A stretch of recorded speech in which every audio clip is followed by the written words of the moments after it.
اعوذ باللہ من الشیطان الرجیم بسم اللہ الرحمن الرحیم السلام علیکم ورحمۃ اللہ وبرکاتہ شیمی جماعت سن اردو اس لیسن پڑھان شاعری کشمیر مہجور امیک کر 5 سوال تو 5 بون یم باقی سوال تم کر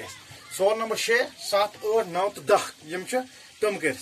سوال نمبر 6 ونان پٹواری بننے کے بعد مہجور کہاں کہاں رہے یل پٹواری بنیو مہجور پیر زدہ غلام احمد یل پٹواری بنیو تم پت کت رود یہ یعنی کت دم ڈیوٹی اتھ کا جواب پٹواری بننے کے بعد مہجور لداخ کرگل ارگام سورسیر اور ہندوارہ میں رہی اس ات میں جواب کہ اس پٹواری بننے پت اس مہجور یہ رود کرگل لداخ ارگام بیسا رود سورسیر تو ہندوار امن جائن ہسا دیت پن ڈیوٹی یعنی امن جائن ہسا رود یہ ام پتہ ستم سوال مہجور کا کلام کن زبانوں میں ترجمہ ہوا ہے مہجور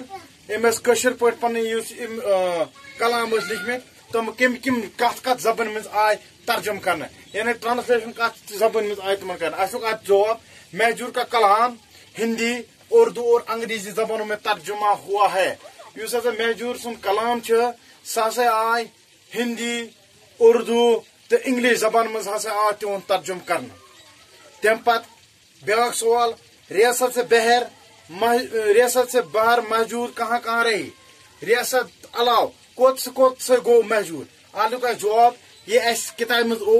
من دون جائن ہند ذکر آمد کرنا تم 2 جائیں لکھت ریاست کے باہر یعنی پنی ریاست جس جموں کشمیر ام نیبر اس مہجور ہسا رود پنجاب تو دلی یعنی امن 2 جائن ہسا گو یہ پنی ریاست ورائے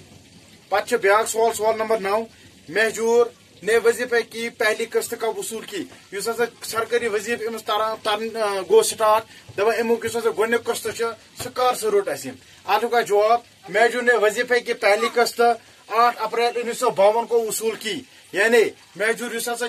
ام ہسا روٹ وظیفہ گۄڈنیُک قسط 8 اپریل 1952 مز کور ام پن قسط گۄڈ وصول سرکاری خزان یعنی یہ ضلع پلوام کی سرکاری خزان پہ ہسا کور حاصل ام پتہ بیاکھ سوال مہجور کا انتقال کب اور کہاں ہوا اس پیر زدہ غلام احمد یس مہجور نو ست مشہور دپان مقبول دپان یہ کر سے گو انتقال تو کت گو انتقال یعنی ات سوال کا جواب بالکل سادہ پہ کا جواب سمپل پہ آرام ستن بچن سمجھ تر اور تم ہیکن یہ یاد کر مہجور کا انتقال 9 اپریل 1952 کو اپنی آبائی گاؤں متری گاؤں میں ہوا دپان اس مہجور تم سن انتقال ہسا گو 9 اپریل 1952 یت ہسا یہ پن روزان یہ روزن وول آبائی گاؤں تم گامک یت ناو متری گام تت ہسا گو امس کر 9 اپریل 1952 مز پنس آبائی گامس مز یہ روزن وول تت ہسا گو امس انتقال 9 اپریل تو 1952 مز ہسا گو امس انتقال سٹے ہوم سٹے سیف